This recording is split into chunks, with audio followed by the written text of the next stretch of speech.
Ha sido bastante importante este trabajo en equipo, este compartir de estas preguntas, y nos han dejado de verdad muchas enseñanzas. De lo que he compartido me ha sorprendido bastante lo que ha influido tanto este taller, que al principio lo veíamos tan largo, tan extenso, pero sin embargo creo que hemos estado aprendiendo mucho y lo estamos aplicando ahora en nuestras sesiones, en nuestras clases, porque tenemos un currículo evangelizador y por ese lado nos ha servido bastante y nos va a seguir sirviendo bastante. Pero el día de hoy todavía tenemos nuestra última ponencia. Hoy día es la séptima parte y la última parte de este taller de Biblia del Evangelio de San Mateo. En esta situación vamos a recibir a nuestro Fray William Vázquez Alarcón, de la Orden de los Predicadores. Él desde Colombia se va a hacer presente ya con nosotros para poder ya iniciar este último taller de la Biblia. Como siempre digo, con la bendición de nuestro Señor de los Milagros, acá como estamos ya en este mes de octubre y cerrando, pues recibamos como debe de ser al Padre William Vázquez Alarcón. Adelante, Padre.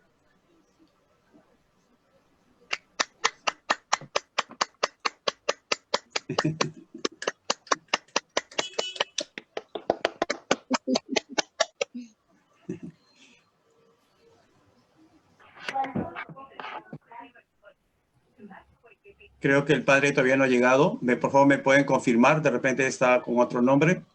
Yo creo que quiere más aplausos para que llegue. Sí, yo creo que no he escuchado los aplausos. No escuchó los aplausos. ¡Aplausos! ¡Vamos al aplauso! Vamos a aplaudir al padre. ¡Vamos! ¡Vamos, Colombia! Oye, chicos, vamos. Es que el avión, algo debe pasar en el aeropuerto, según los protocolos. De repente algo por ahí ya va a llegar ya a nuestra red educativa Santa Rosina. Ya debe estar por llegar, supongo. A ver, hermana Gloria, hermana Lupe, si me confirman, por favor. Acaba de ingresar el padre, está ingresando ahorita. Sí, ya está ingresando. Sí, muy bien. Entonces, queridos colegas, amigos, familia Santa Rosina, ahora sí, nuevamente, como se merece, vamos a recibir a nuestro Fray William Vázquez Alarcón, de la Orden de Predicadores desde Colombia. Un aplauso para él. ¡Aplausos! ¡Vamos! Adelante, padre. Adelante, Fray. Muy buenas tardes con todos ustedes. ¿Cómo les va? Bien, bien. Bien, todo bien. ¿Me escuchan bien? Excelente, padre, aquí. Súper bien. Listo para la canción criolla. Listo para celebrar también la canción criolla. Bonita, bonita. Un balsecito criollo. ¿Qué cosa es un acto de valentía? Un acto de valentía es llegar a las 3 de la mañana tomado a la casa, ver a la mujer que tiene una escoba en la mano y decirle, ¿usted qué, va a volar o va a barrer? Eso es acto de valentía.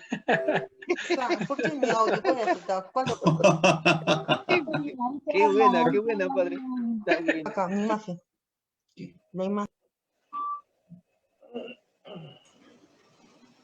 Su micrófono, padre, su micrófono para aprender. Ahora sí, gracias. Entonces, vamos a retomar, como les comentaba, nuestro temita. Y nos hemos quedado, pues, en el capítulo 26, 2, digamos, ¿no? Que podríamos leer también el 26.1. El 26.1 dice lo siguiente: cuando terminó Jesús todos estos discursos, dijo a sus discípulos. Por lo tanto, marca un poco el final de los 5 libros que ya nosotros hemos justamente estudiado.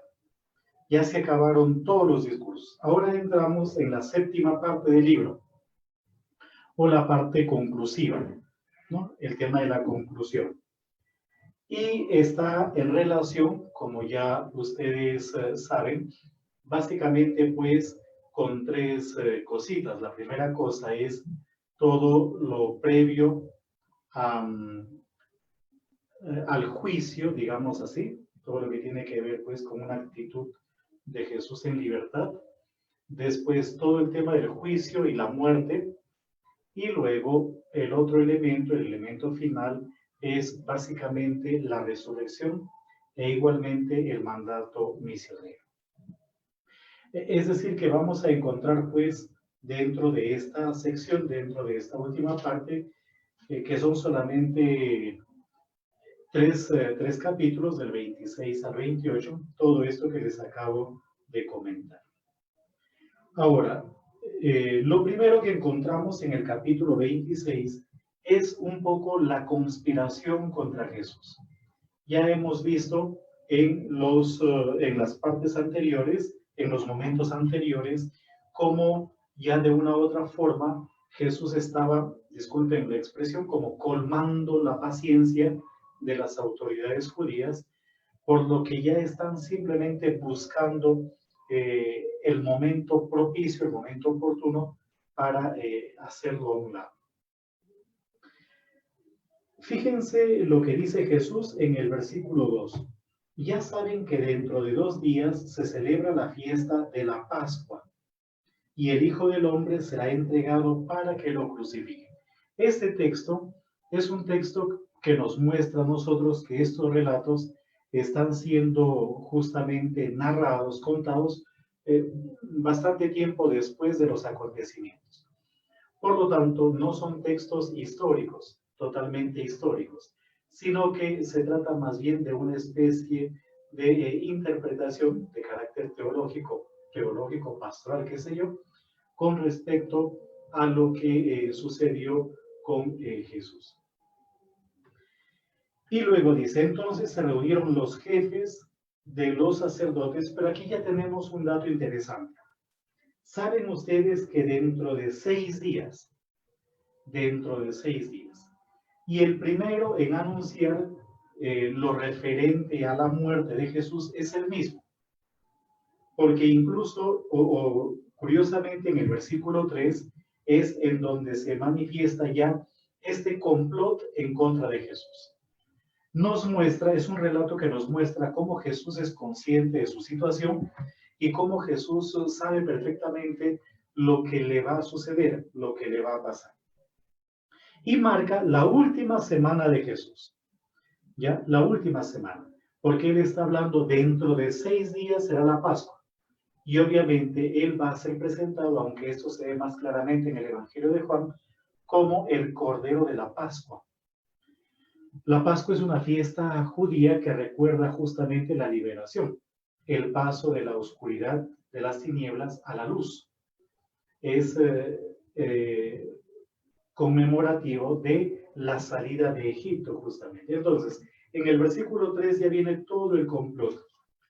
Entonces, se reunieron los jefes de los sacerdotes y los ancianos del pueblo en el palacio de Caifás, que era el sumo sacerdote, y acordaron en consejo arrestar a Jesús con engaño y darle muerte.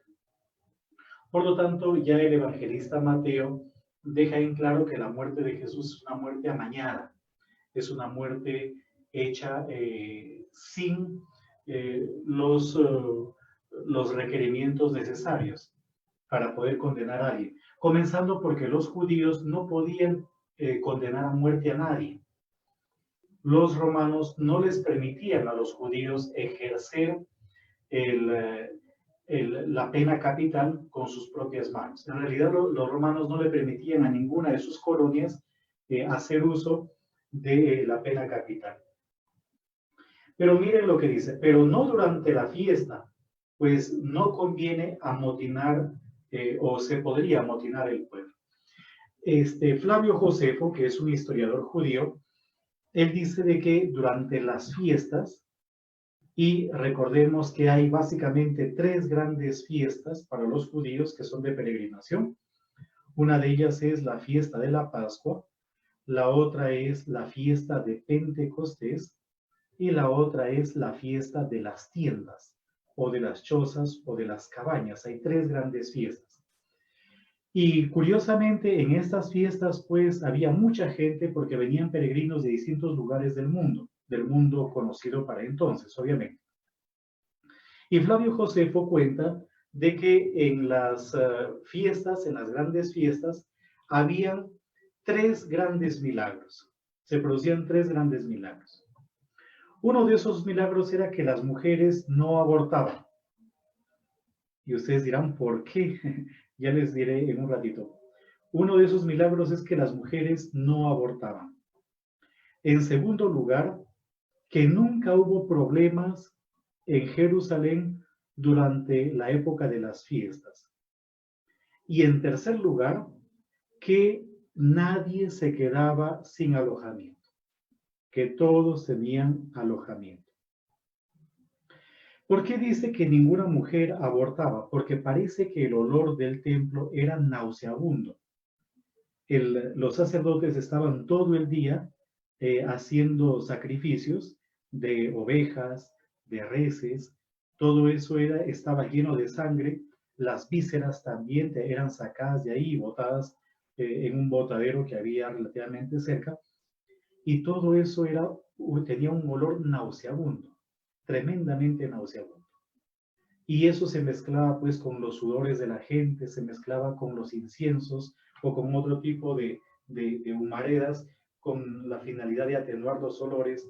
Y por otro lado, pues también las apreteras. Entonces, uno de los milagros que dice Flavio Josefo que se producía es que ninguna mujer abortaba. Pero ¿por qué les cuento esto o por qué traigo a colación esto? Porque nos da a entender la cantidad de gente que se podría haber congregado para las fiestas de peregrinación, particularmente para la fiesta de Pascua, que es una de las más importantes, pues, dentro del mundo judío, como lo es para nosotros. Para nosotros la fiesta más grande es la fiesta de Pascua, aunque también está la otra, la de Pentecostés, que también es importante. Nuestras fiestas son en el fondo herencia de las fiestas judías. Nosotros somos mucho más judíos de lo que podamos imaginarnos, tremendamente judíos.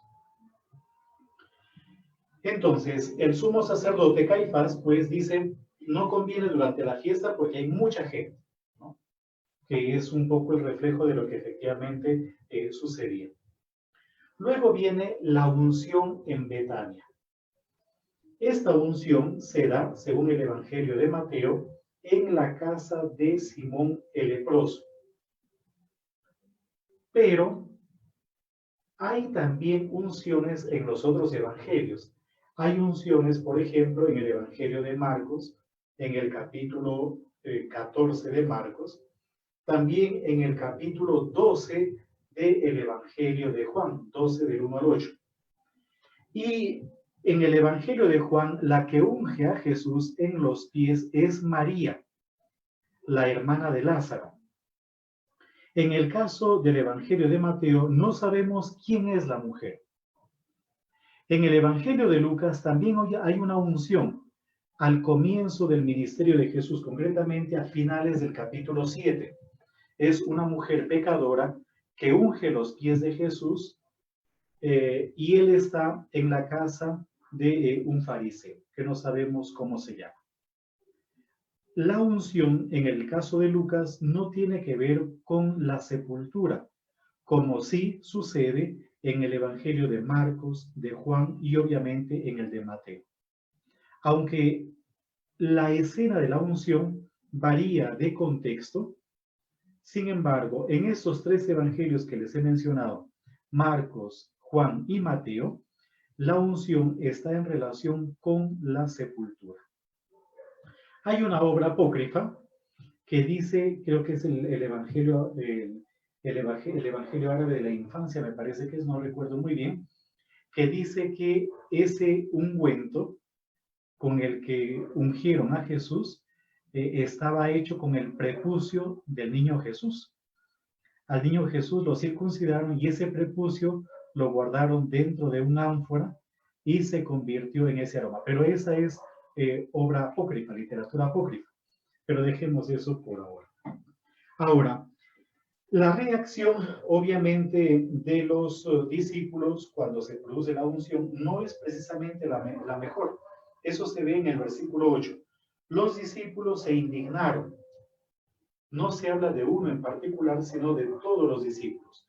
Mientras que en el Evangelio de San Juan, el que hace un comentario en esa línea es justamente Judas, porque era el que llevaba la bolsa común y al mismo tiempo el que se aprovechaba de los dineros que entraban dentro de la bolsa común.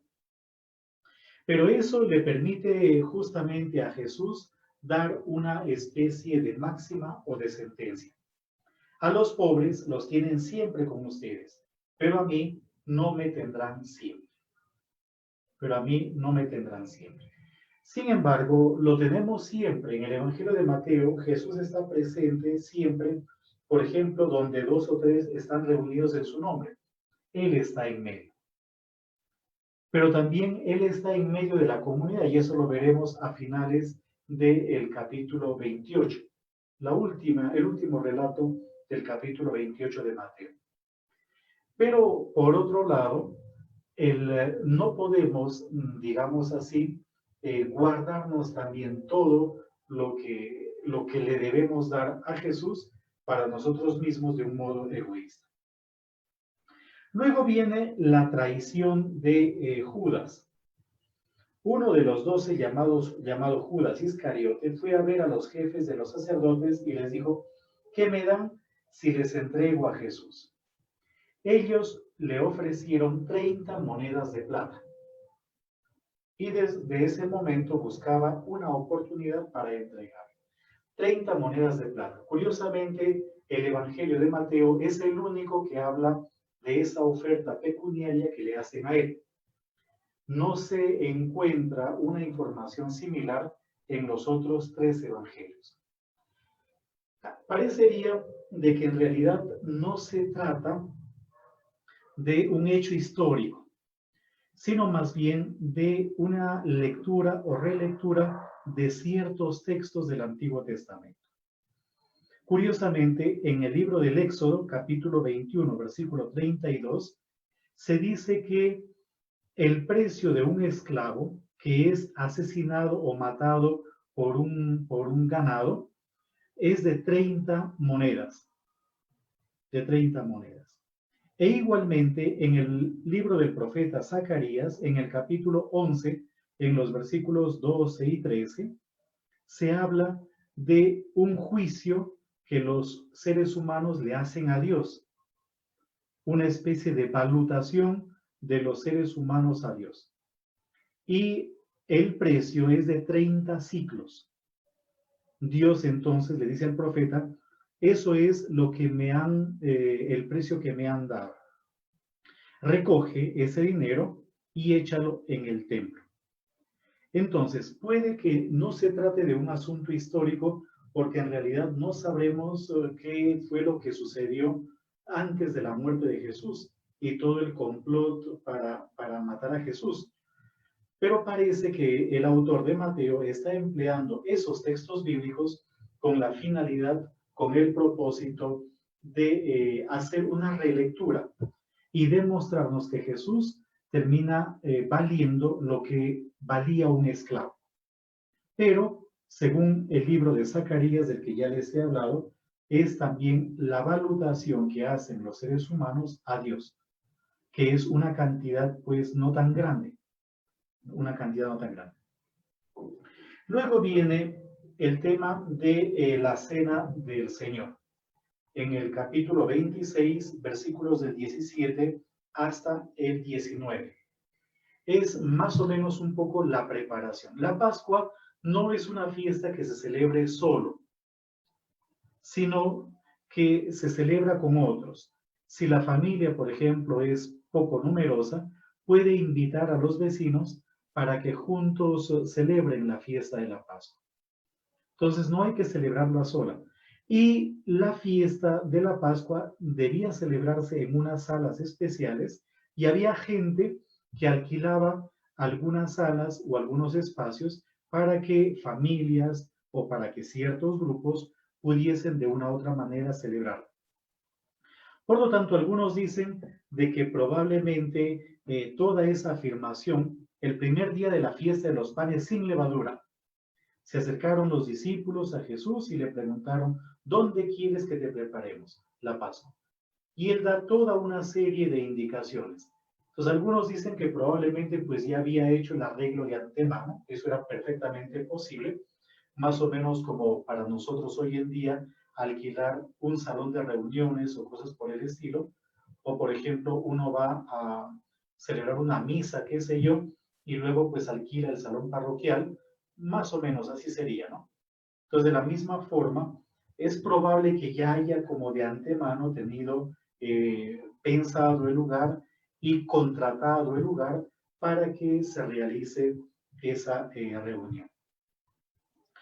Dentro de la reunión ya, porque dice al atardecer en el versículo 20, se puso a la mesa con los 12. La fiesta de Pascua es una fiesta, o la cena, mejor dicho, es una cena pues familiar, como ya les he manifestado. Y es ahí en donde él hace el anuncio de que va a ser entregado. Les aseguro que uno de ustedes me va a entregar. Y todos comienzan a preguntarle de si era él. Probablemente habrían existido conspiraciones dentro del grupo de Jesús para acabar con Jesús.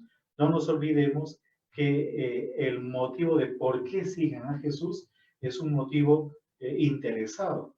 No es como tal vez en el caso nuestro, que seguimos a Jesús por amor a Dios o lo que sea, sino que ellos están siguiendo a Jesús probablemente por algún tipo de interés. No nos olvidemos de, según el Evangelio de Mateo, la petición de la mamá para sus hijos, para los hijos de Zebedeo, aunque en el Evangelio de Marcos no es la mamá, sino más bien son ellos mismos. Judas también pregunta, pero todos preguntaron, Judas pregunta y Jesús le responde diciéndole, tú lo has dicho. Pero antes había manifestado que aquel que moja el pan o que unta en el mismo plato que él, ese va a ser. Tal vez un poco el contraste de aquel que es más familiar o más cercano, termina siendo el más traidor. Hay una frase que dice, hay que estar cerca de los amigos, o hay que tener a los amigos cerca, pero mucho más cerca hay que tener a los enemigos, ¿no? Es una frase muy antigua. Hay que tener cerca a los amigos, pero mucho más cerca a los enemigos, ¿no? Entonces, es una frase, pues, que muestra hasta qué punto, por ejemplo, Judas podría haber tenido un grado de cercanía, de familiaridad, de confianza con Jesús.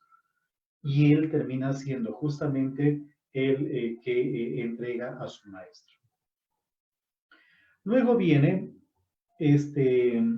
la cena pascual, pero es concretamente la institución de la Eucaristía, lo que nosotros conocemos como la institución de la Eucaristía, los versículos 26 hasta el 30.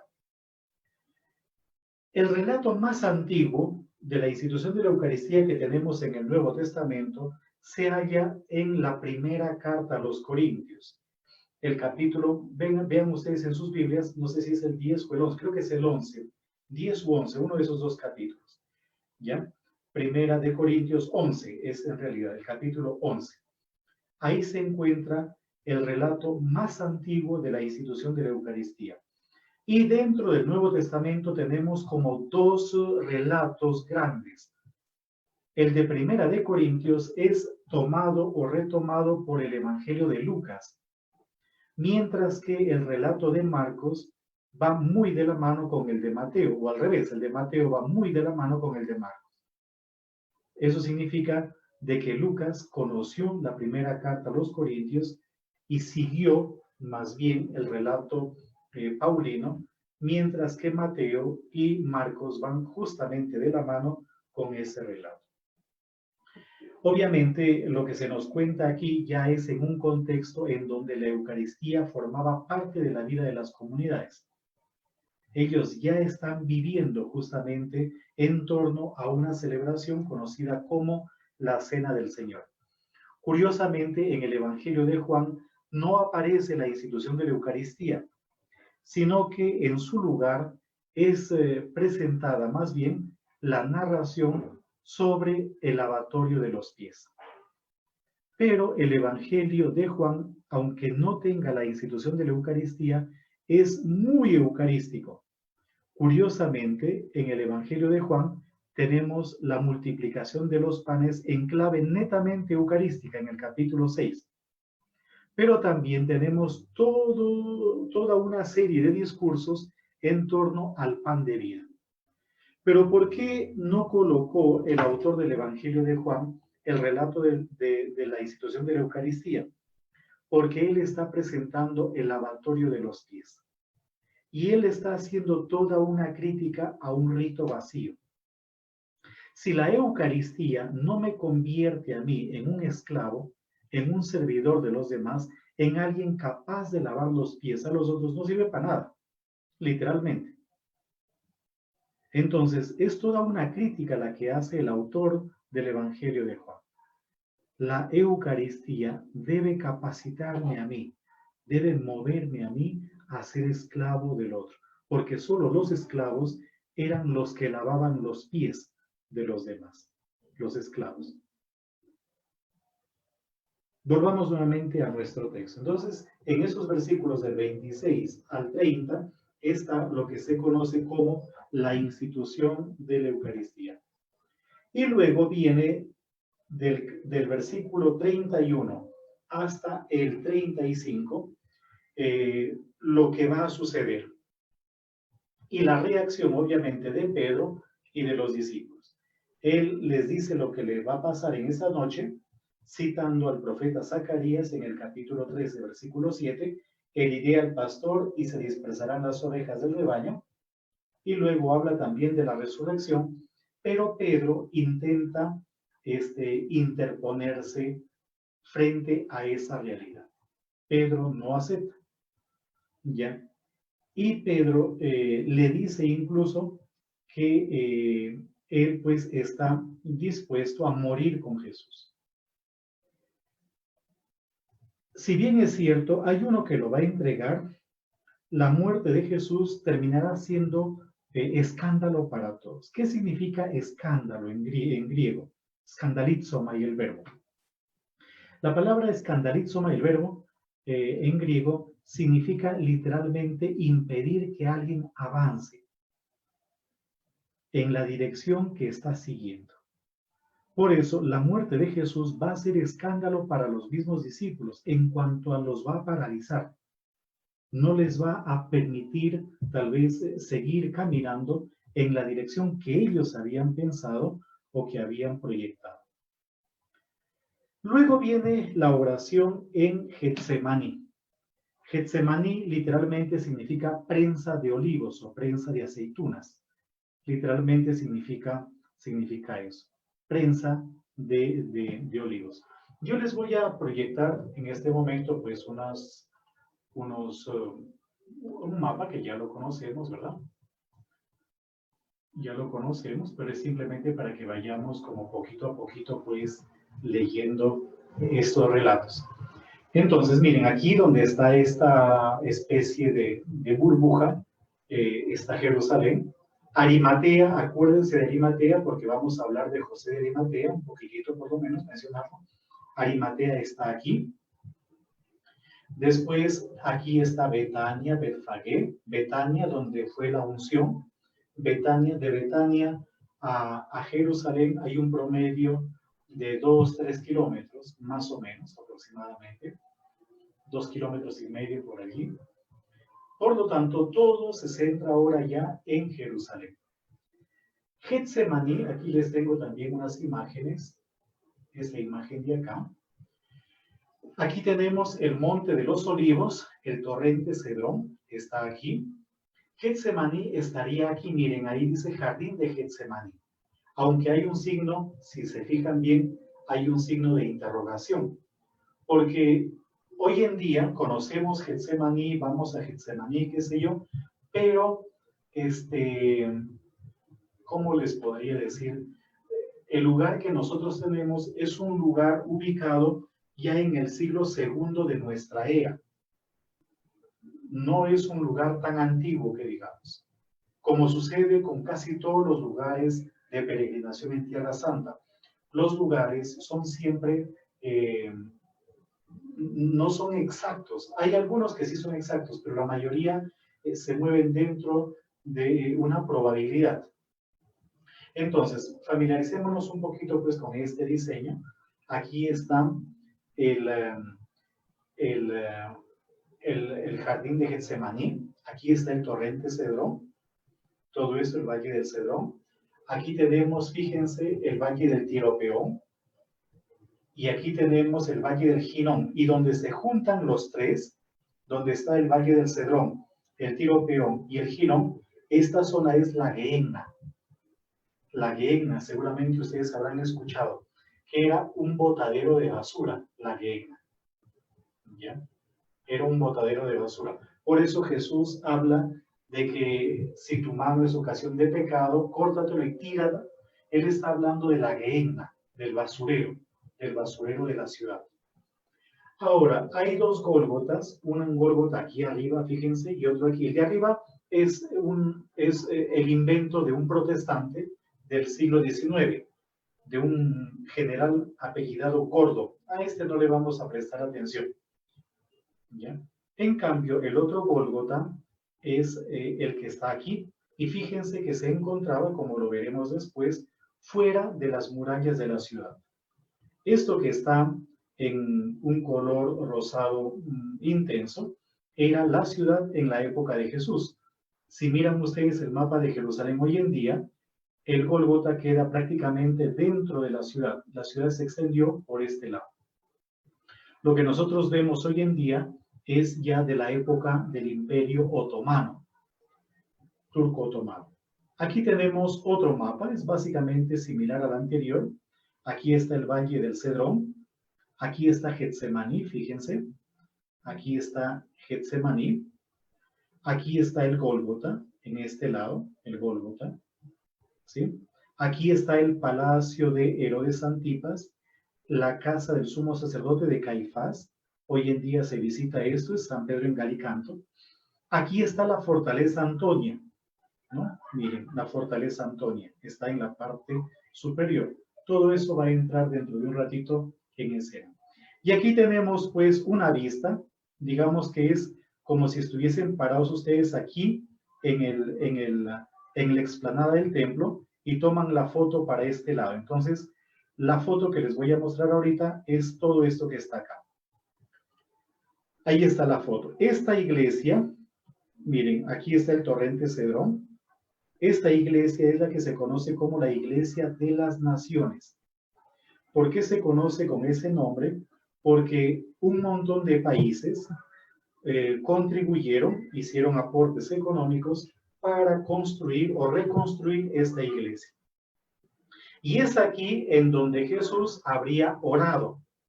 Mientras que Getsemaní se encontraría aquí. Aquí también está la tumba de la Virgen María. A ver si lo agrandamos un poquitito.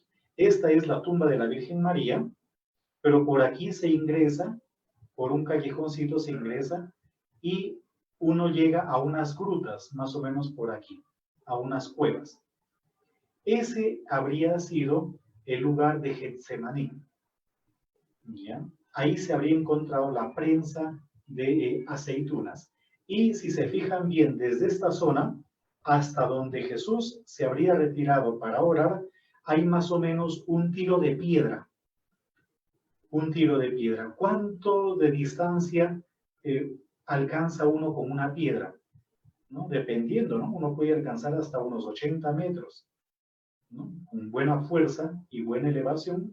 Entonces, desde aquí hasta acá hay un promedio de 80 metros.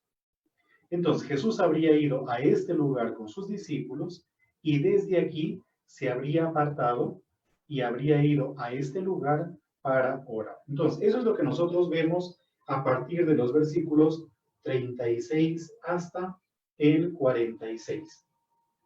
Jesús que se retira, que tiene obviamente mucho miedo, mucha tristeza por lo que le va a suceder, por lo que le va a pasar, Los discípulos, lejos de estar pues pendientes del maestro y conscientes de la situación, simplemente se dejan dominar por el sueño. Y luego ya viene en los versículos del 47 hasta el 56, viene todo lo relacionado con el arresto de Jesús. O sea, Judas buscaba el momento propicio. Algunos dicen, tratando de ver un poco algo de historicidad en el relato, que seguramente lo que hizo Judas fue indicarles cuál era el lugar secreto, entre comillas la palabra secreto, en donde pasaba la noche, en donde él se encontraba. Porque los que van lo hacen de noche justamente, hasta el punto de que los discípulos pues están durmiendo. La consigna o la contraseña que les había dado Judas es que aquel a quien le diera un beso, ese sería. Y era pues muy común saludar al maestro con un beso. En el Evangelio de Juan, el asunto no funciona tanto porque ahí hay todo un diálogo, Jesús que incluso dialoga con los que lo van a arrestar, qué sé yo. En cambio aquí no. ¿Ya? La consigna, y eso se ve en el versículo 48, el traidor les había dado esta señal: al que yo bese, ese es, arréstenlo. En cuanto llegó, se acercó a Jesús y le dijo, ¿qué tal, maestro? Y lo besó. Jesús le dijo, amigo, a lo que has venido, ¿verdad? A lo que has venido. Y se va a producir una especie de altercado. Uno de ellos, de los que estaba con Jesús, coge la espada y corta la oreja del criado. No se sabe quién es, aunque un relato similar aparece en el Evangelio de Juan. Pero en el Evangelio de Juan, el que desenfunda la espada es Pedro. Y el nombre de la víctima, o sea, del que perdió la oreja, también se sabe por el Evangelio de Juan. Es Malco, que era el criado del sumo sacerdote. Malco. ¿Ya? Y Jesús termina haciendo en el Evangelio de Juan un milagro. Aquí no se percibe justamente eso, pero sí una máxima de Jesús. Guarda tu espada, que el que pelea con espada, a espada morirá. Es una frase que ha quedado ya muy en el ámbito popular, ¿no? El que a hierro mata, a hierro muere, ¿sí? El que a espada mata, a espada muere también. Ahí habla de Jesús, de la posibilidad que él tiene de librarse y de una forma extraordinaria de ese suceso trágico, invocando a su Padre y pidiéndole que le envíe pues legiones de ángeles. Sin embargo, lo que hace el autor del Evangelio de Mateo es mostrar la disponibilidad y la sumisión de Jesús para cumplir con la voluntad del Padre. Y obviamente, para mostrar cómo Jesús va en sintonía, obviamente, con los profetas. Ningún profeta ha terminado, como les comentaba la semana pasada, de una forma buena. Todos los profetas han terminado en un modo trágico. Luego ya viene el juicio. ¿Ya? Llevan a la casa de Caifás a Jesús. Entonces veamos nuevamente, pues aquí está, ¿ven? La casa del sumo sacerdote de Caifás está aquí. Hoy en día es la iglesia de San Pedro en Galicanto. San Pedro en Galicanto. A ver si les encuentro aquí una imagen. Busquemos a ver, San Pedro. Ahí está, ¿no es cierto? Galicanto. Miren, hoy en día es esta iglesia, a ver si les presento una foto un poco panorámica.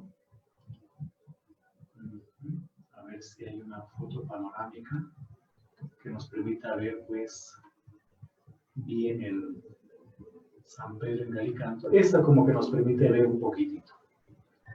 Esta sería.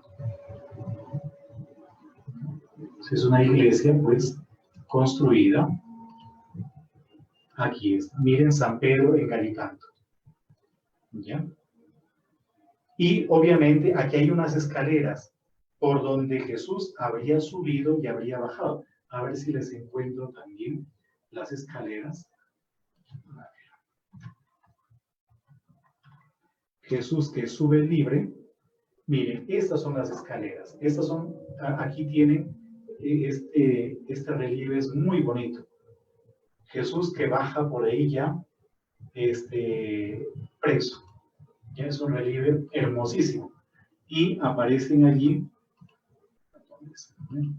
aquí está, desgraciadamente es muy pequeña, pero es un relieve que nos muestra a Jesús bajando libre y sube preso, ¿no? Y sube preso, sube encarcelado. Por ahí debe haber otro relieve. Aquí está, en el mismo camino. Entonces, Jesús bajó libre, pero es subido hacia la casa de Caifás, ya preso. ¿Ya? Y hay unas escaleras, se conservan unas escaleras de la época de Jesús. Miren, estas de acá. Aquí se ven muy bien las escaleras. Por donde Jesús habría sido conducido. Aquí está esto. Por donde Jesús habría sido conducido. Y aquí están los relieves de los que les hablé. Esos relieves están aquí. Entonces, volviendo nuevamente al mapa, a este mapa, a Jesús lo habrían arrestado y lo llevan por aquí, por esta parte, lo habrían llevado hasta la casa del sumo sacerdote Caifás. Por eso, este diseño muestra cómo lo suben por esa escalera, lo suben pues encadenado, ¿no? Lo suben después de haberlo arrestado. Entonces Jesús va a la casa del sumo sacerdote Caifás, ahí se produce un interrogatorio y es interesante porque comienzan a buscar testigos. Fíjense que el juicio a Jesús se da, como se dice en el Perú, entre gallos y medianoche, y quieren hacerlo lo más pronto posible, quieren ejecutar. Todo lo hacen en la noche. ¿Ya? No es un juicio bien organizado. A él lo apresaron de noche, no sabemos la hora, después de haber estado en la cena de Pascua, y ahí mismo se produce un juicio y al siguiente día ya lo están ejecutando. Al siguiente día. Y dice que al final presentaron 2 testigos falsos en el versículo 60 del capítulo 26.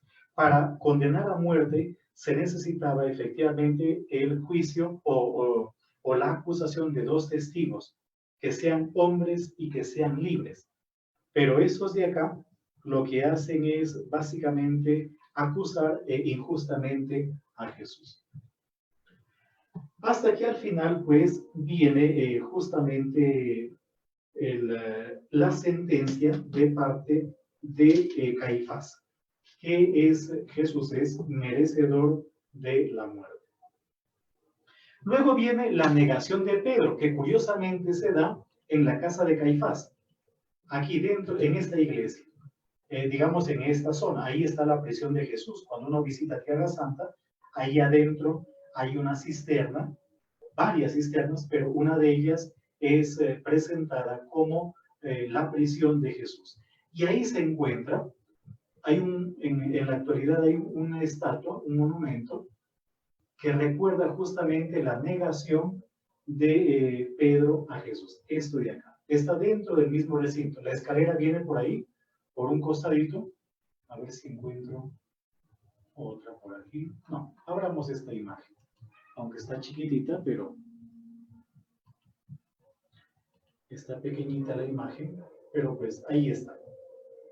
La escalera viene por un costadito, por esta parte negra, y llega a la escalera antigua, y uno se encuentra con Pedro, y las 3 veces que negó pues a Jesús, y obviamente el gallo en la parte alta de la columna. Y esta iglesia en la actualidad se llama San Pedro en Galicanto, ¿no? Es decir, San Pedro en donde cantó el gallo, Entonces ahí viene la negación de Pedro, y parece que lo del gallo hay que entenderlo en dos direcciones. Por un lado, gallo era la trompeta que tocaban los soldados para el cambio de guardia. porque se hacían, como les comenté en alguna ocasión, se hacían turnos de más o menos 3 horas durante la noche, las vigilias. Y cada vez que se tocaba la trompeta, a ese toque de trompeta militar se le denominaba como el canto del gallo. Pero también podría tratarse de un gallo de verdad, de un gallo de verdad. E incluso hay una obra apócrifa que se llama El Evangelio del Gallo. Y es que este gallo, según esa obra apócrifa, después lo cocinaron, ya lo metieron en la olla, ya sin plumas, y el gallo sin plumas saltó de la olla y comenzó a contar todo lo referente a Jesús. Es una obra apócrifa, obviamente. Pero en el Evangelio de Job, el gallo es presentado como uno de los animales más inteligentes. ¿Por qué motivo? Porque es capaz de discernir, de darse cuenta en qué momento termina la oscuridad y comienza la luz, en qué momento se acaba la noche y comienza el día.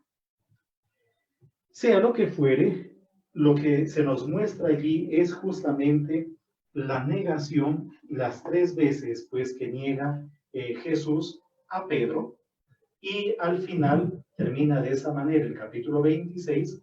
Pedro, al escuchar el canto del gallo, se lamenta, sale afuera y llora amargamente. Hay una tradición extrabíblica, obviamente, y un poco graciosa o dramática, dependiendo, que dicen que Pedro lloró tanto, que los ríos de sus lágrimas hicieron surcos en las mejillas de Pedro, pero esa es obviamente una versión netamente apócrifa. Luego de haber estado en la casa de Caifás, en donde cantó el gallo, aquí tenemos, pues miren, la casa de Caifás, aquí una vez más, lo que habría sido la casa de Caifás, todo esto. La escalera también, fíjense, Jesús que baja de la última cena, ya, baja hacia el huerto de los olivos, por lo tanto, volvamos nuevamente a este diseño. Jesús habría cenado tal vez por aquí, por esta parte, bajó por esta parte, por esa escalera, por el valle del Cedrón, y se fue a Getsemaní, y desde aquí lo llevan prisionero a él hasta la casa de Caifás, y desde aquí lo conducen hacia donde se encontraba Pilatos, en la fortaleza Antonia. Esta era la casa del gobernador. Entonces es probable que lo hayan llevado también por las afueras de la ciudad, por aquí, y hayan entrado por esta puerta. Hoy en día aquí hay una puerta que se conoce como la Puerta de los Leones. Y aquí hay un convento franciscano, el convento de Ecce-Homo. Esta era la fortaleza Antonia. Entonces, el capítulo 27 nos muestra cómo llevan a Jesús hacia la casa o hacia donde se encontraba Pilato. Y luego tenemos un intermedio. Ese intermedio es la muerte de Judas.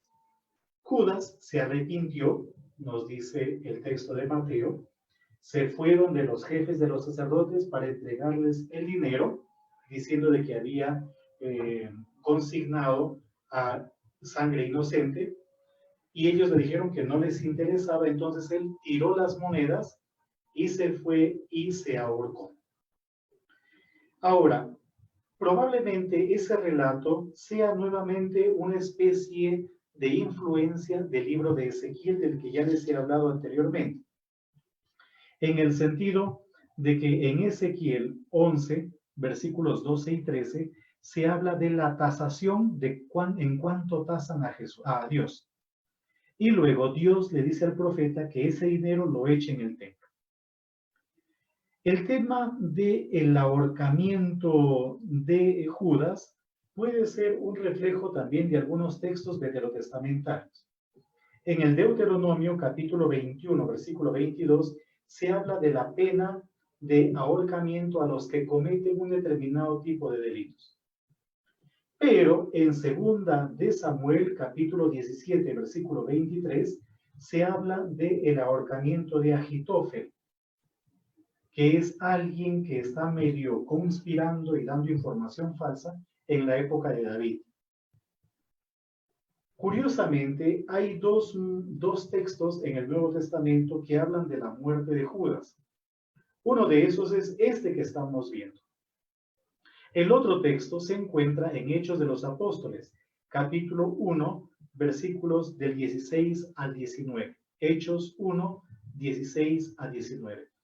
Pero en Hechos de los Apóstoles, Judas no se ahorca, sino que se cae y se partió por medio y sus entrañas se desparramaron.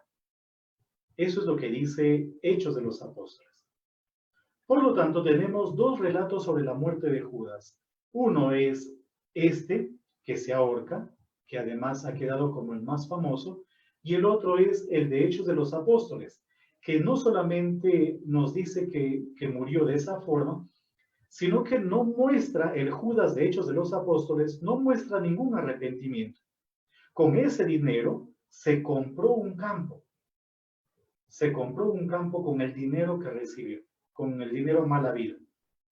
Y es probable que Hechos de los Apóstoles sea más bien más histórico, porque por el tipo de muerte de Judas, parecería de que no se trató de un suicidio, sino más bien que se trató de un homicidio. A Judas lo mataron. Por lo tanto, Hechos de los Apóstoles puede que nos esté dando una información más histórica.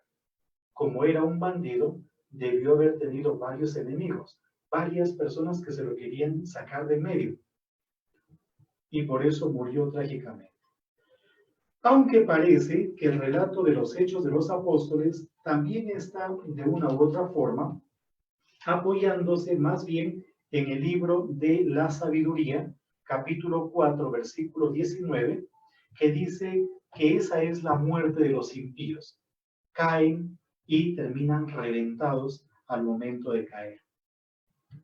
Sea lo que fuere, no hay manera de saber cómo realmente pudo haber muerto Judas, aunque lo más probable es que, como era un tipo que seguramente tenía enemigos, haya sido asesinado. Luego viene el interrogatorio de Pilatos. El interrogatorio de Pilatos, e igualmente viene la liberación de Barrabás. ¿Ya? La liberación de Barrabás.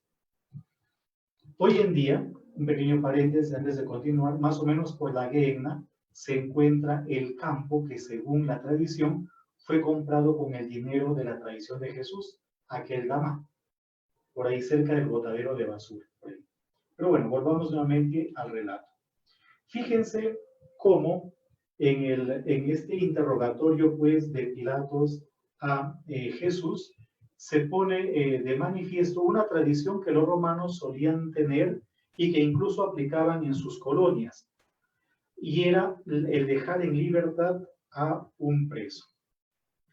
Pero no sabemos si ese es un relato histórico o no, sino que se podría tratar más bien de una relectura de lo que leemos nosotros en el capítulo 16 del libro del Levítico, lo relacionado con el día de la gran expiación. En ese capítulo 16, se lo cuento de una forma muy breve porque ya el tiempo se nos está agotando, en ese capítulo 16 se muestra cómo el día de la expiación o de Yom Kippur habían dos chivos. Y estos chivos debían ser más o menos iguales, casi gemelos. Sobre uno, sobre el que caía la suerte, sobre ese confesaban los pecados y era dejado libre, se iba al desierto para que sea alimento de los demonios, sobre todo de Azazel, el demonio Azazel. Y sobre el otro, sobre el que no había caído la suerte, a ese lo sacrificaban. El sumo sacerdote cogía la sangre de ese chivo sacrificado, se rociaba el arca de la alianza, luego rociaba también al pueblo. Por lo tanto, parecería que lo relacionado con Barrabás, y curiosamente el nombre de Bar-Abás, Bar-Abá, literalmente significa en hebreo hijo del padre. Literalmente es hijo del padre, para Barrabás. Ese es el significado del nombre. Entonces, podría tratarse de una relectura de lo que nosotros pues vemos o encontramos en Levítico 16. Sea lo que fuere, dejan libre a Barrabás y Jesús termina siendo condenado a muerte. Los soldados, y estoy en el versículo 27 del capítulo 27, los soldados se burlan de Jesús, lo desnudan y le ponen un manto púrpura, que era un poco la vestimenta de los reyes. Ellos se vestían de púrpura, o sea, se están burlando de él. Al mismo tiempo trenzan una corona de espinas y le ponen sobre su cabeza. Esto puede ser en parte real. Normalmente el que es oprimido termina oprimiendo y sometiendo a otros. El que está bajo órdenes quiere dar órdenes a otros también. Y parece que había unos juegos entre los soldados que consistía, por ejemplo, en vendarle los ojos a alguien y golpearle para ver hasta que adivine quién lo había pegado.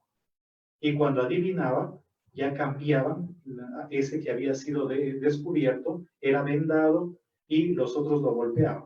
Entonces parece que eran unos juegos que existían en la época y que aquí lo están aplicando con crueldad, obviamente con saña, con Jesús. Un dato que no lo he comentado, pero que vale la pena, un poquito antes, la mujer de Pilatos le dice a Pilatos que había tenido un sueño horrible con respecto a Jesús, que no hiciera nada en contra de él.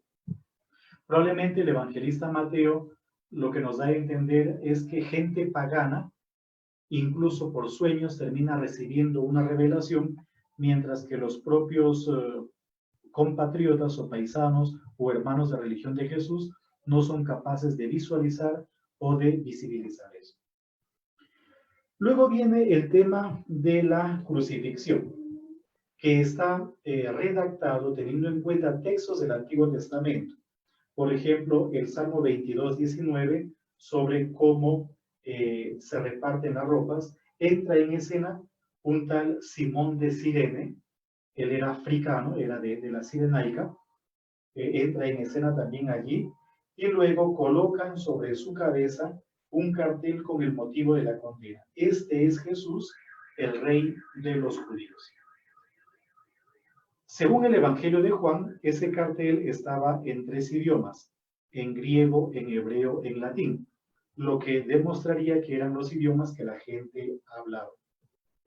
Y nos habla de cómo, por ejemplo, los 2 bandidos que están crucificados con él, según el Evangelio, las actas de Pilatos, que es una obra apócrifa, los 2 habrían sido crucificados, uno a la derecha, el otro a la izquierda. El malo, el de la izquierda, se llamaría Gestas, mientras que el de la derecha se llamaría Dimas, pero eso está en la literatura apócrifa, no en la literatura canónica. Y luego viene, a partir ya del versículo 45, todo lo que está en relación con la muerte. Jesús comienza a recitar un salmo, Eli, Eli, lama sabactani, que es básicamente el Salmo 22, 2. ¿No? Dios mío, ¿por qué me has abandonado? Después también le dan a él de beber hiel mezclado con vinagre. Esto parece que es un eco del Salmo 69, 22. Por lo tanto, podríamos decir que la redacción sobre la muerte de Jesús es una composición teniendo en cuenta textos veterotestamentarios. Como consecuencia de la muerte de Jesús, la cortina del templo se rasga en 2 de arriba a abajo, no de abajo arriba, sino de arriba a abajo. ¿Por qué motivo? La cortina era lo que separaba el lugar más íntimo del templo de los seres humanos.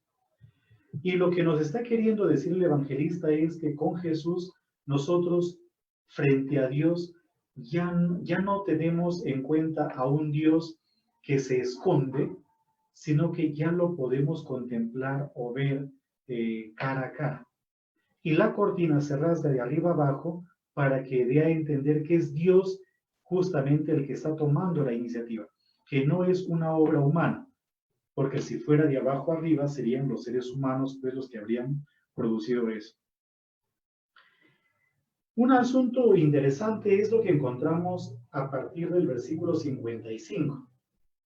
Muchas mujeres que habían seguido a Jesús desde Galilea para asistirlo estaban allí y contemplaban la escena desde lejos. Entre ellas María Magdalena y María, la madre de Santiago y José, y la madre de los Zebedeos. Aparece en segundo lugar o por segunda vez la madre de los Zebedeos.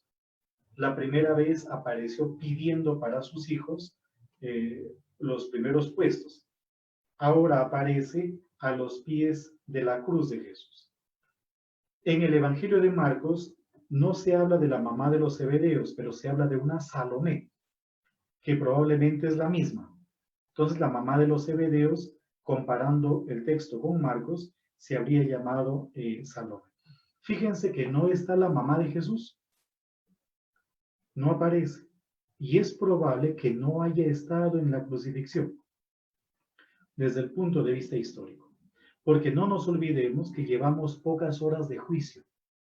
El juicio no estaba programado y se hizo de la noche para la mañana, lo más rápidamente posible, un juicio express, como normalmente se solía decir en la época de Fujimori. Luego viene el tema del entierro. María Magdalena, pues y las otras mujeres entran en escena, ¿verdad? Las que han sido mencionadas anteriormente, que como nos decían los versículos anteriores, habían seguido a Jesús desde Galilea y le servían. Ahora ellas ya son las que ven dónde colocan el cuerpo. Entra en escena José de Arimatea. José, que era natural de un pueblito de Arimatea, a unos 38 kilómetros al noroeste de Jerusalén. Y aquí aparece un relato que solamente se encuentra en Mateo.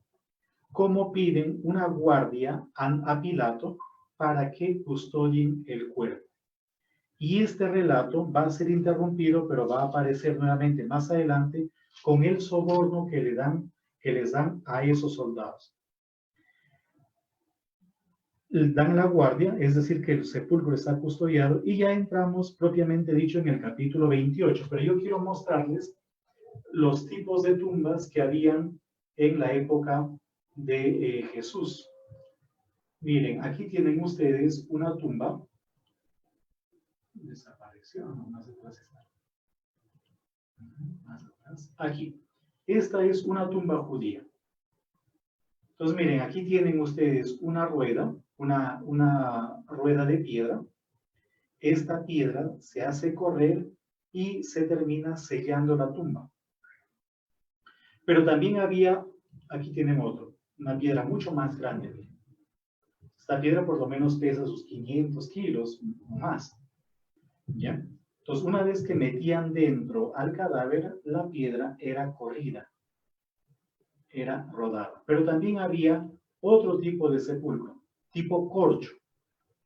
Entonces, esta parte de acá se metía aquí y estos bordes pues encajaban dentro de esta parte que está aquí.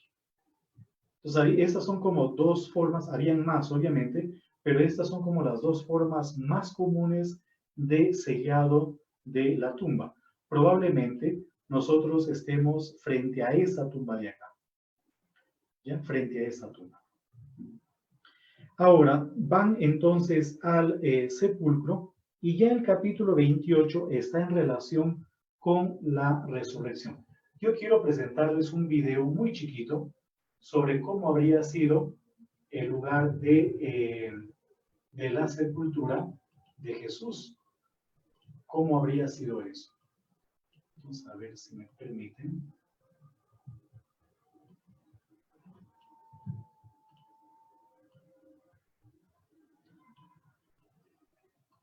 Es un video pequeñito que nos muestra justamente cómo habría sido el lugar, cómo habría sido Jerusalén en el momento pues de la sepultura. No tiene audio, es simplemente un video en 3D hecho por los franciscanos. Entonces, miren, el lugar del Calvario era una cantera de piedra ya abandonada fuera de la puerta de la ciudad. Un sistema de rocas salientes servía como lugar de ejecución. ¿Sí? Y también ahí habían cisternas y todo lo demás. Jesús habría sido crucificado fuera de la ciudad, fuera de las murallas, y enterrado al mismo tiempo en un lugar cercano,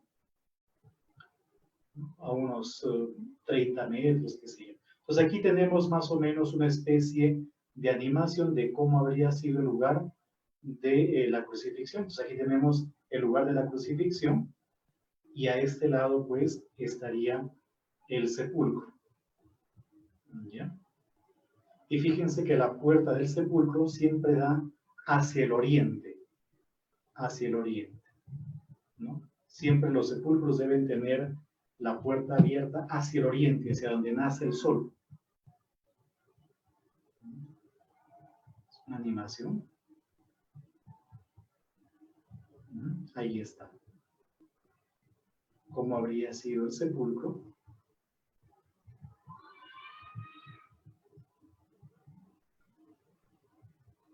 Dentro, ¿cómo habría sido la tumba?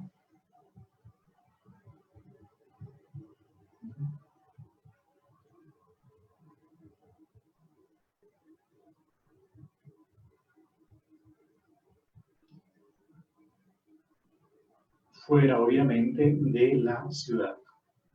¿Ya? Fuera de la ciudad.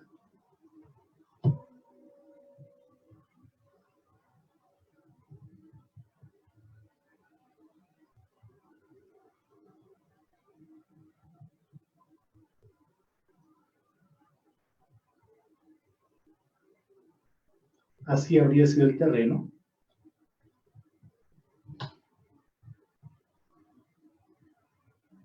Y ya está. Bien, llegamos entonces al capítulo 28, que es el último del Evangelio, y ahí se nos narra a nosotros esa especie de resurrección de una forma sorprendente de Jesús. Cómo vienen unos ángeles y mueven la piedra. Ya, los guardias terminan quedando como desmayados, en cambio las mujeres reciben una especie de anuncio de la resurrección de Jesús. Luego viene como la continuación de lo referente a los guardias, a partir del versículo 11, del 11 al 15. Es el soborno que les dan a los guardias. Y curiosamente, ese dinero que reciben es para que afirmen que mientras dormían, los discípulos de Jesús vinieron y se robaron el cuerpo. El único texto que trae eso es Mateo. Los demás evangelistas no lo traen. Pero esa es la afirmación que los judíos tienen hasta la actualidad. Si ustedes hablan con un judío, el judío les va a decir exactamente lo mismo, que ellos no creen en Jesús, porque los discípulos, en la resurrección de Jesús, porque fueron los discípulos los que se robaron el cuerpo de Jesús. Y finalmente llegamos a la misión universal. Poco antes de la ascensión, justamente, ¿ya? Jesús les da unas recomendaciones que al final de cuentas, si se acuerdan bien, yo ya hice mención de esto al comienzo, casi al comienzo de nuestros encuentros. Este podría ser más bien un texto que refleja cómo habrían sido las comunidades o la comunidad en las que se escribió ese texto. Dice: los 11 discípulos fueron a Galilea, a la montaña donde Jesús les había citado. Al verlo, lo adoraron. Ellos, que habían dudado, Jesús se acercó y se dirigió a ellos con estas palabras. Lo adoraron. Y hay todo un reconocimiento de la divinidad de Jesús, porque la adoración es dada solamente a lo divino. ¿Qué dice Jesús? Dios me ha dado autoridad plena sobre el cielo y la tierra. Vayan y hagan discípulos a todos los pueblos y bautícenlos para consagrarlos al Padre, al Hijo y al Espíritu Santo. Tal vez lo que dice es bautícenlos en el nombre del Padre y del Hijo y del Espíritu Santo. Es la única fórmula trinitaria para el bautismo en todo el Nuevo Testamento y en toda la Biblia. La única fórmula trinitaria. En Hechos de los Apóstoles hay un montón de fórmulas, pero no trinitarias para el bautismo. Y esta es la fórmula que terminó siendo adoptada por la Iglesia para lo relacionado con el bautismo. Y luego dice, enseñándoles a poner por obra todo lo que yo les he mandado. Y sepan que yo estoy con ustedes todos los días hasta el fin del mundo. ¿Ya? Yo estoy con ustedes todos los días hasta el fin del mundo. ¿Sí? Y Él es el Emmanuel. Entonces, el Evangelio comienza con el Emmanuel y termina con el Emmanuel. El Emmanuel. ¿Qué significa Emmanuel? Dios con nosotros. ¿Y cómo termina el Evangelio? Afirmando, asegurando que Él está con nosotros todos los días hasta el fin del mundo. Muy bien, aquí nos vamos a quedar. Yo quiero pues aprovechar este minutito que me queda para agradecerles por su paciencia, por su disponibilidad, por este tiempo que le han dedicado a la formación bíblica. Quiera Dios que pues les permita de ahora en adelante leer los textos también de una forma tal vez poco común, ¿no? O con un espíritu un poquito más crítico, sabiendo que cada autor es verdadero autor, que tiene sus propias intenciones, que tiene su propia estructura y su propia visión de Jesús. Cada autor tiene su propia visión, su propia imagen de Jesús. Entonces, hemos visto cómo este autor nos presenta lo referente a Jesús ya en una manera catequética, en una forma catequética. Su obra tiene 7 partes, una introducción, una conclusión, digámoslo así, y luego en el interior 5 libros, un Pentateuco, ¿no? Tremendamente estructurado, tremendamente marcado. Muy bien, muchas gracias y aquí pues nos vamos a quedar.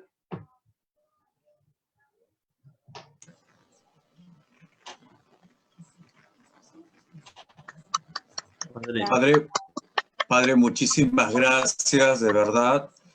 Estamos bastante contentos. Creo que por ahí había unas preguntas, no sé, pero queríamos de todas maneras, en nombre de toda la comunidad Santa Rosina, en nombre de todos los profesores que estamos acá en los diferentes colegios de Juliaca, de Lima, de Arequipa, de Cusco, del Callao. Muchísimas gracias, Padre Fray William, por todo lo que nos ha enseñado en todo este taller. Nos está sirviendo de mucho, de verdad, y todavía tenemos mucho que hacer con todo lo que nos está dejando. Nuestro corazón santarrocino está lleno de gratitud hacia usted, y que bueno, que siempre le pedimos la bendición de San Luis Bertrán allá de Colombia, para usted, Padre. Muchísimas gracias. Y quería también a ver si podríamos ver algún agradecimiento más. De repente el profesor Carlos Bardales tiene ahí algo muy especial para el Padre. Por favor, Carlos Bardales, tenemos un saludo muy especial para el Padre.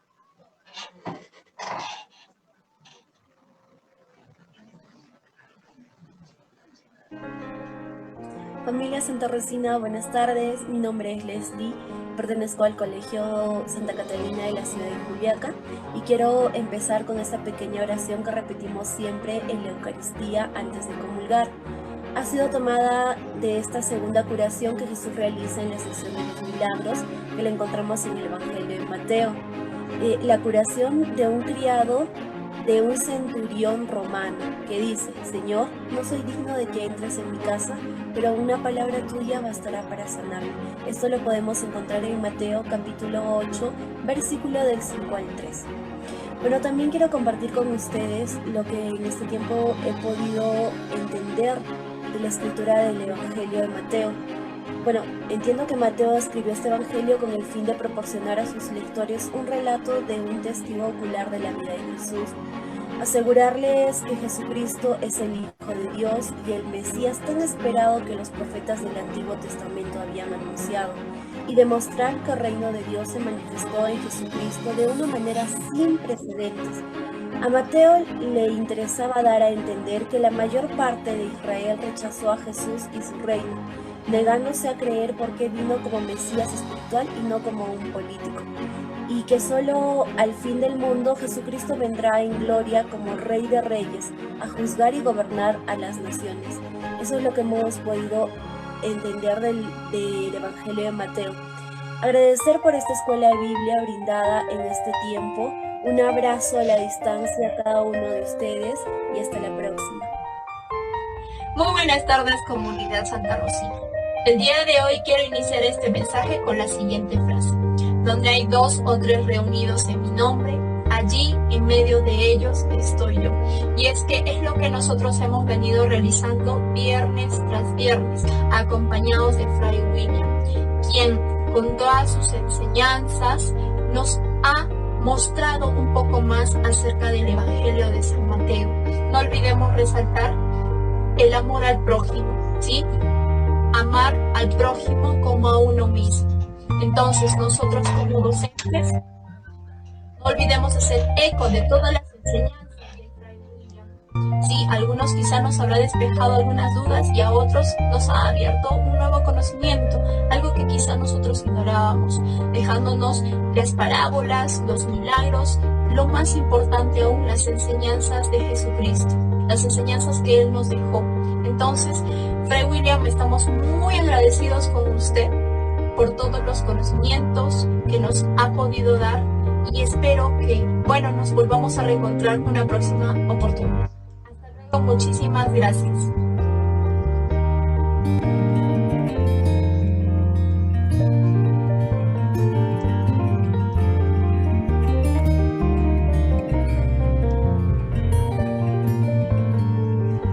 Jesús compasivo y misericordioso. Jesús a través de sus acciones demostró compasión y misericordia con las personas que más lo necesitaban. Nosotros también estamos llamados a ser mediadores de su misericordia y compasión. En el Evangelio de Mateo, capítulo 7, versículo 12 dice: todo lo que ustedes desearían de los demás, háganlo con ellos. Ahí está toda la ley y los profetas. Esta es la regla de oro. Las palabras de Jesús no solo deben quedarse en la comprensión, sino que debemos llevarlo a la práctica, con acciones concretas. Nuestra finalidad es ser servidores de lo demás, a ejemplo de Jesús. Somos del Colegio Santa Rosa de Lima, de la ciudad imperial del Cusco, ciudad de maravillas arqueológicas, de energía milenaria, de tradiciones y de costumbres que identifican a su pueblo. Causachun Cosco. La infancia, los días en el desierto, los milagros, las bienaventuranzas, las obras de misericordia, la transfiguración, su vida pública, la pasión, muerte y resurrección de Jesús. Son manifestaciones que trascienden en nuestra humanidad. Las palabras en el Evangelio de Mateo nos animan a continuar en el camino de la evangelización, siendo instrumentos de Dios. Teniendo en cuenta que el reino de los cielos está con nosotros en la presencia de Jesús. Por todas estas enseñanzas, Fray William, estamos inmensamente agradecidos.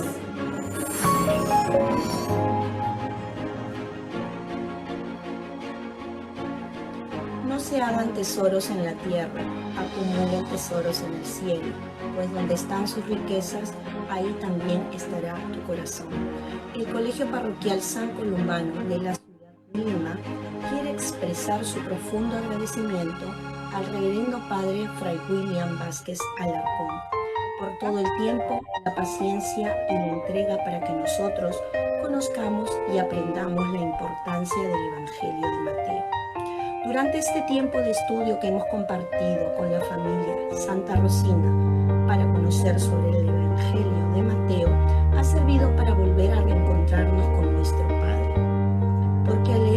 semana los versículos de las Sagradas Escrituras ha sido como escuchar directamente las enseñanzas de Jesús. Ese Jesús que es el Hijo de Dios, el Hijo de David, el nuevo Mesías, el que viene a traernos el mensaje de Dios, su Padre. Es siempre mensaje de amor, de servicio, de verdad, de justicia, de libertad y de paz. Gracias, Padre Fray William, que con sus conocimientos brindados cada semana nos ha ayudado a interiorizar que Dios, a través de su Hijo Jesús, ¿No te parece? Dios quiere que quienes somos seguidores de Jesús vayamos más allá, que crezcamos espiritualmente, que nos hagamos más humanos, obrando con los demás como Dios obra con nosotros. Muchas gracias por todo lo aprendido, por sus buenos deseos y por que pronto nos volvamos a reencontrar para seguir aprendiendo sobre las Sagradas Escrituras. Hasta pronto, Reverendo Fray.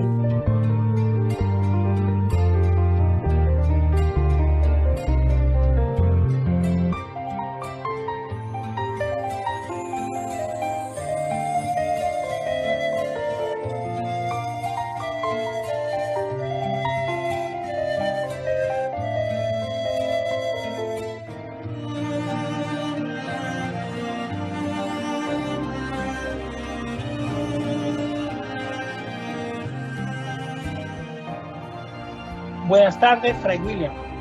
En representación de los docentes y hermanas religiosas de la comunidad El Ave María, quiero dar las gracias por estas jornadas de aprendizaje que hemos tenido cada viernes, en donde hemos podido aprender más sobre nuestra fe, pues salimos renovados y prestos a poder ofrecer a quien lo necesite lo aprendido. Nos ha ilustrado solo como alguien que tiene un verdadero conocimiento del tema, lo cual nos hace sentir especiales por haber tenido un maestro idóneo. Esperamos volverlo a ver en otro momento, en una nueva jornada de aprendizaje, o simplemente si el destino lo depara. Finalmente, reitero el agradecimiento y solo nos corresponde a nosotros, los maestros del Ave María, asumir con responsabilidad nuestra tarea de docentes al frente de nuestros estudiantes.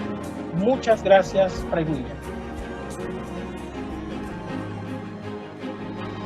El Colegio Niño Jesús de Praga, como parte de esta comunidad de maestros santarrocinos, expresamos un sincero agradecimiento a usted, Fray William Vázquez, por compartir su valioso conocimiento sobre las Sagradas Escrituras. Valoramos su paciencia, su voluntad y su carisma en la enseñanza del Evangelio, que es columna vertebral y parte fundamental de la formación del docente santarrocino. Somos creyentes que cada uno se lleva algo especial de este curso y nos sentimos preparados para evangelizar, para dar a conocer el rostro de Dios compasivo y misericordioso, ese mismo rostro que el Evangelio de Mateo nos muestra en cada uno de sus capítulos y versículos. Gracias nuevamente, Fray William, porque ciertamente hemos aprendido lecciones que nos servirán no solamente para la tarea docente, sino en nuestra vida diaria.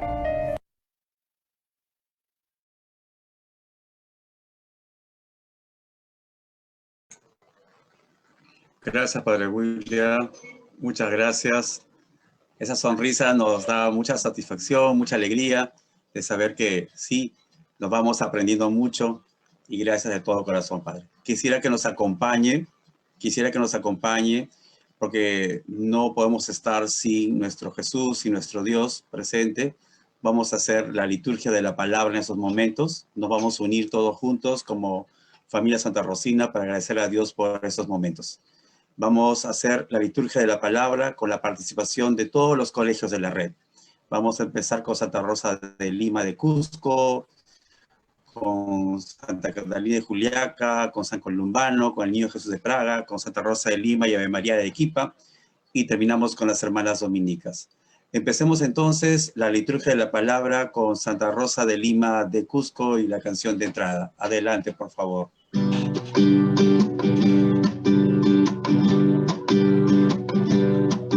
Venimos hoy a tu altar, a a cantarte, Señor, pues tú eres la alegría de nuestro corazón. Tú eres la alegría de nuestro corazón. Tú hiciste los cielos, los llenas de estrellas, de luz y color.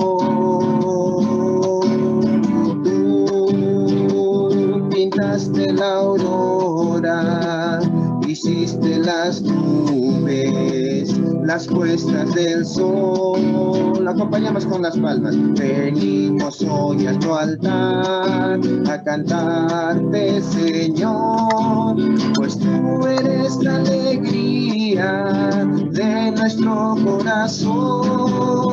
Tú eres la alegría de nuestro corazón. Venimos hoy a tu altar a cantarte, Señor, pues tú eres la alegría de nuestro corazón.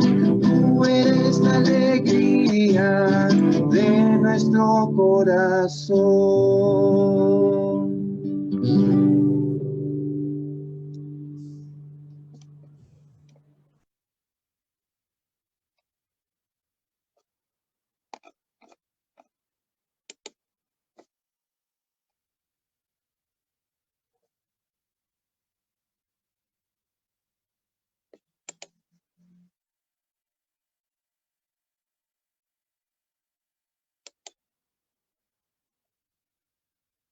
Tu micro, Ernesto.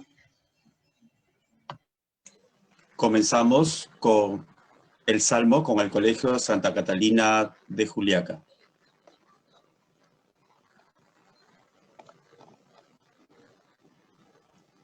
Salmo responsorial. El Señor es mi luz y mi salvación. ¿A quién temeré? Todos. El Señor es mi luz. El Señor es mi luz y mi ¿A salvación. quién temeré? Temeré. El Señor es el baluarte de mi vida. ¿Quién me hará temblar? Si un ejército acampa contra mí, mi corazón no teme. Aunque estalle una guerra contra mí, continuaré confiado. ¿Todos? El Señor es mi luz y salvación. ¿A quién le temeré? Una cosa pido al Señor. ¿Qué es lo que busco? Habitar en la casa del Señor todos los días de mi vida. Admirar la belleza del Señor, contemplando su templo. ¿Todos? El Señor es mi luz y mi salvación. ¿A quién le temeré?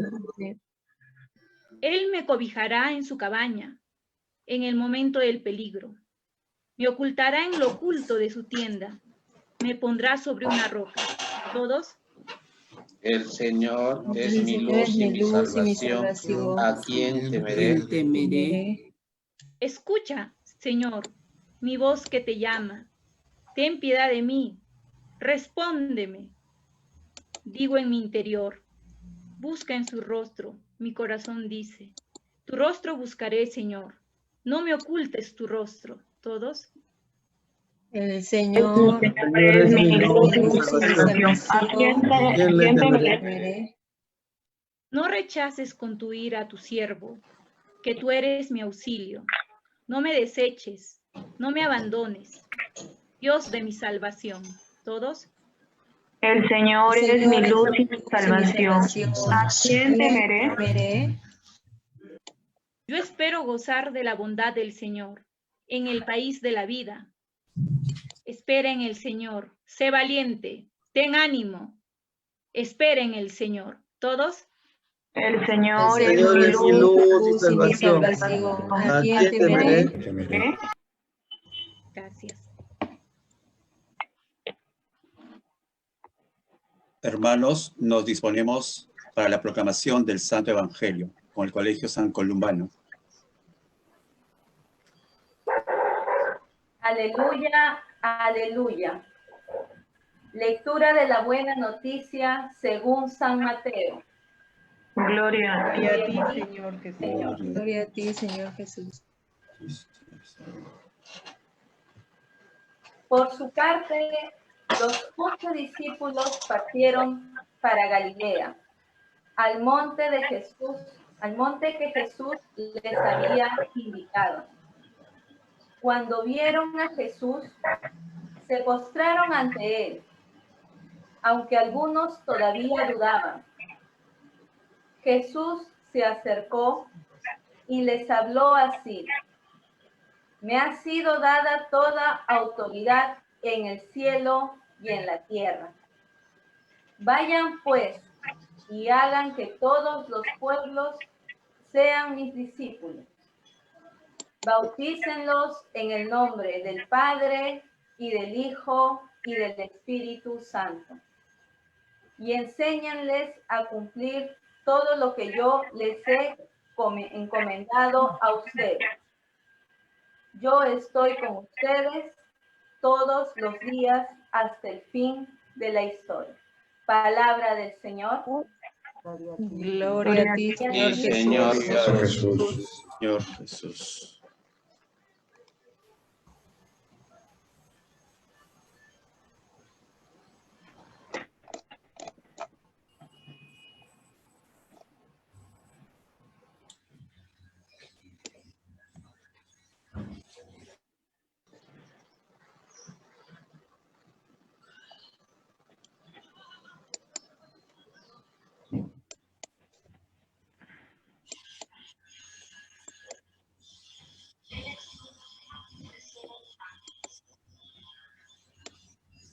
Profesor Pedro, su micro, por favor.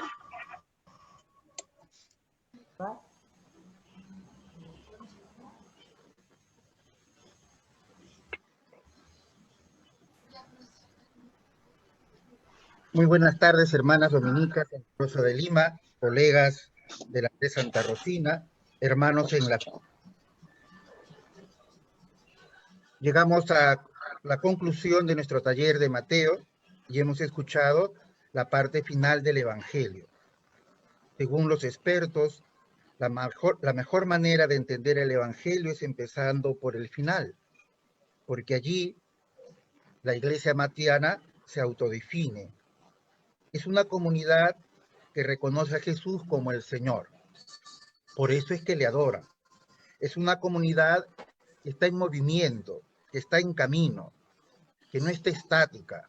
Es una comunidad que tiene la misión de evangelizar, de hacer discípulos a todas las gentes, que tiene que proclamar el Evangelio. Es una comunidad que tiene conciencia, o al menos el evangelista Mateo se les recuerda, que tiene una alta misión delante de su Señor, a quien confiesan como el Maestro, como el Mesías y como el Señor. Es de ser la luz del mundo y la sal de la tierra. Saben que es el pueblo que ha recibido en heredad el reino, pero tienen que dar fruto a su tiempo, porque saben que una sal que pierde su sabor no sirve para nada. Y si la heredad que han recibido no da fruto, entonces Dios les quitará para darle a otro pueblo que dé fruto a su tiempo. Es una comunidad que tiene mucha conciencia también que para cumplir su misión de ser luz del mundo y sal de la tierra, tienen que poner en práctica las enseñanzas de Jesús. No basta decir Señor, Señor, sino hay que hacer la voluntad del Padre.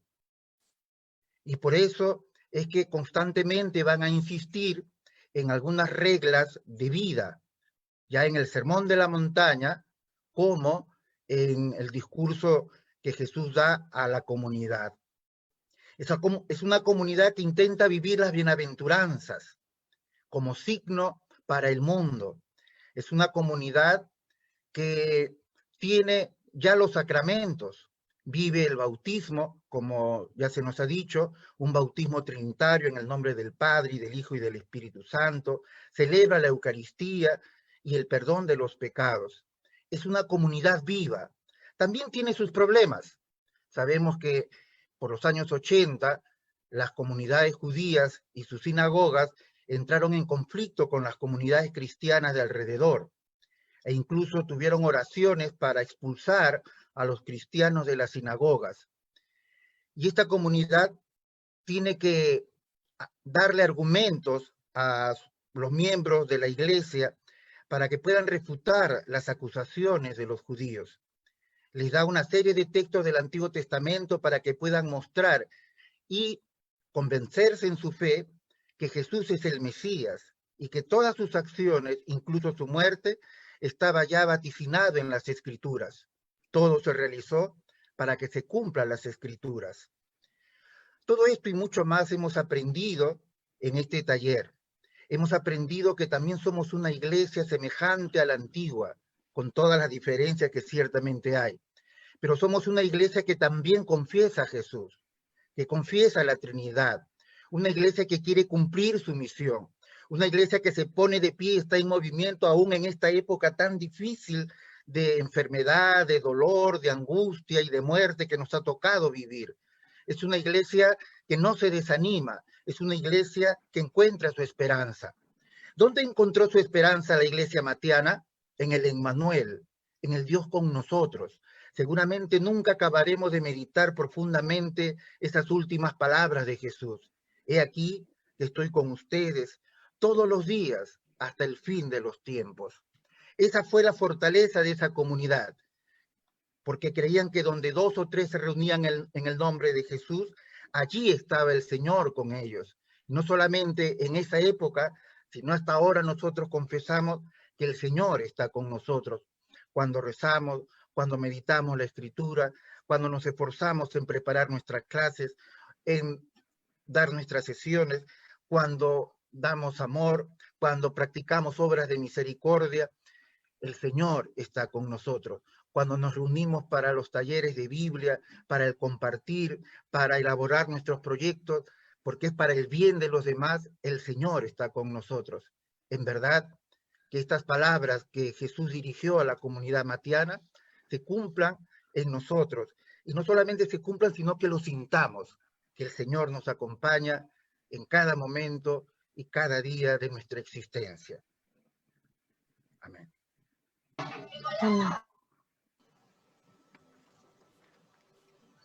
Gracias, profesor Pedro, por esta reflexión. Profesor Pedro Luyo, del Colegio Niño Jesús de Praga. Vamos ahora a escuchar la acción de gracias del Colegio de Santa Rosa de Lima y Ave María de Arequipa. Adelante, por favor. Acción de gracias. Señor misericordioso, te agradecemos por nuestra familia, la Red Educativa Santa Rosina, que ha fortalecido en nuestra labor docente el currículum evangelizador a través del estudio del Evangelio de Mateo. Gracias por nuestros equipos pastorales que han aportado lo mejor de su misterio, acompañando, animando y evaluando este proceso formativo. Gracias, Señor. Gracias por todas las inspiraciones, las oportunidades, las disponibilidades personales, las tareas y todos los recursos desplegados por las comunidades educativas de la red para ponerse en modo estudio, para beber de las fuentes bíblicas y familiarizarnos con tus enseñanzas, con tu ministerio, con tus palabras y declaraciones. Te reconocemos como el Salvador del mundo y el Mesías prometido, que habían mencionado todos los profetas. Gracias, Señor. Gracias, Señor. Señor todo compasivo, gracias por nuestro hermano dominico William Vázquez, que con sabiduría, conocimiento y gran trayectoria especializada ha conducido muy acertadamente este taller, ha gestionado y resuelto ampliamente nuestras preguntas y dudas, ha ampliado nuestras perspectivas desde diferentes ángulos y nos ha alcanzado una voz distintiva sobre tu Hijo Jesús. Gracias, Señor. Gracias, Señor. Gracias, Señor. Gracias, Señor todo misericordioso, por nuestras hermanas dominicas santarrocinas que nos acompañan en esta gran tarea evangelizadora, por haberlas elegido y regalado la vocación religiosa. Gracias por su testimonio de búsqueda de Dios en comunidad, por sus esfuerzos, por escudriñar e interpretar el mensaje del Evangelio para ser capaces de vivirlo. Gracias, Señor. Gracias, Señor. Gracias, Señor. Jesús, gracias por este contacto con el Evangelio de Mateo, síntesis de la tradición judía y cristiana. Podemos decir que te hemos visto rezar, obrar, elegir y llamar, para que estén con Él y para enviarlos a predicar. Nos sentimos llamados y confirmados como discípulos tuyos. Y sobre este discipulado de nuestra querida red educativa Santa Rosina, edifica, Señor Jesús, tu iglesia solidaria, servidora de los pobres, tus predilectos. Gracias, Señor. Gracias, Señor. Gracias, Señor. Familia Santa Rosina, unimos nuestros corazones, nuestro espíritu, en nombre de Jesús, y vamos a realizar nuestras oraciones finales. Hermanas dominicas, por favor.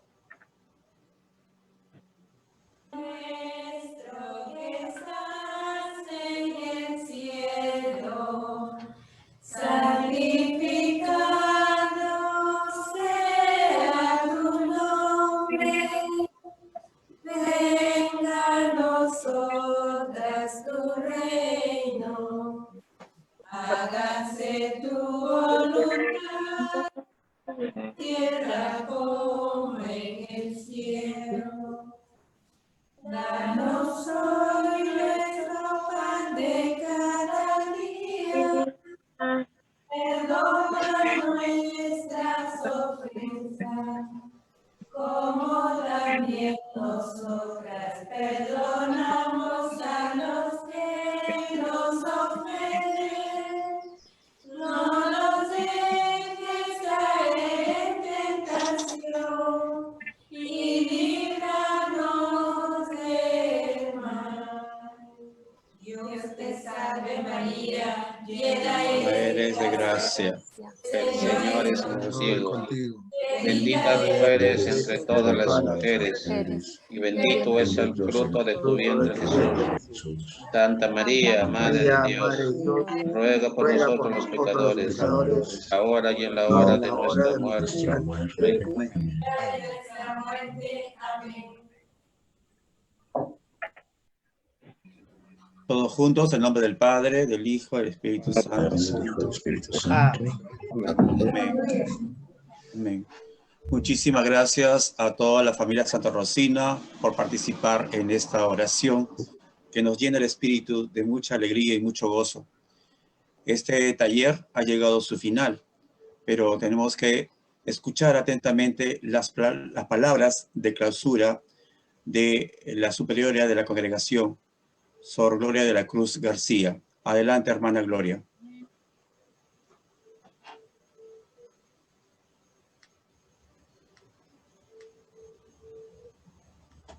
Querido Padre William, nuestra congregación muy agradecida con usted, y creo que los maestros también han abierto su corazón, ese corazón agradecido, lo han expresado, usted lo ha escuchado. Bueno, quiero decirle, Padre William, que de pronto estamos endosados con usted. Ese gran cariño que ha manifestado usted hacia la congregación, hacia la familia Santa Rosina, hacia la red, creo lo vamos a tener siempre presente. Y a ustedes, familia de la red Santa Rosina, queridos maestros, hoy día 30 de octubre, estamos llegando a la meta final, al final de este intenso taller del Evangelio de Mateo.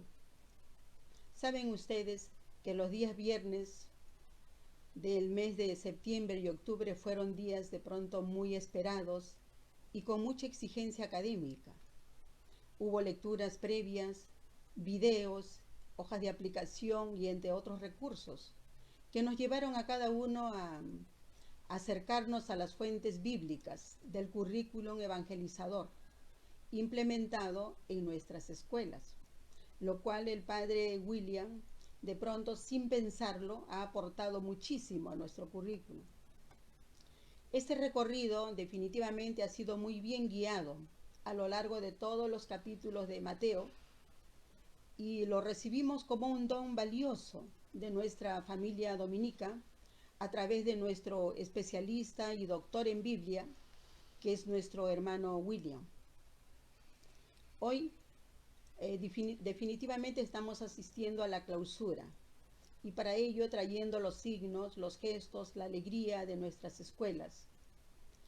Y nos disponemos pues a transitar de acá en adelante en modo de compromiso, escudriñando la palabra con curiosidad y sentido de investigación. Hay que seguir descubriendo y profundizando el Evangelio de Mateo, consultando cada uno sus apuntes, ya que Internet está lleno de datos de pronto falsos, diría, ¿no? No solo del Evangelio de Mateo.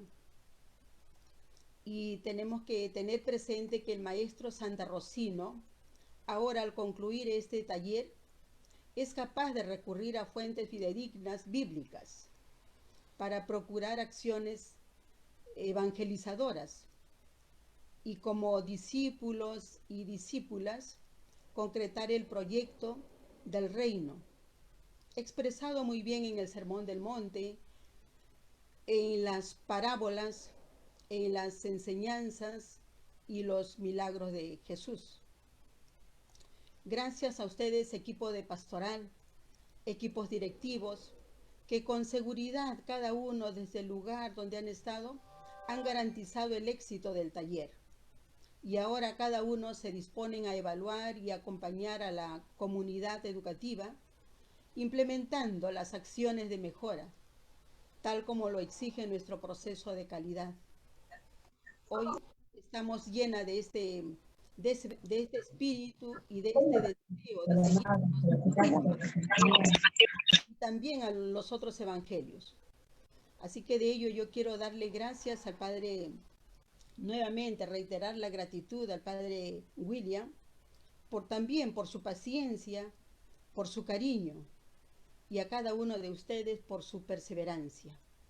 Y con esto yo quiero dar por finalizado y clausurado este taller, primer taller de Biblia.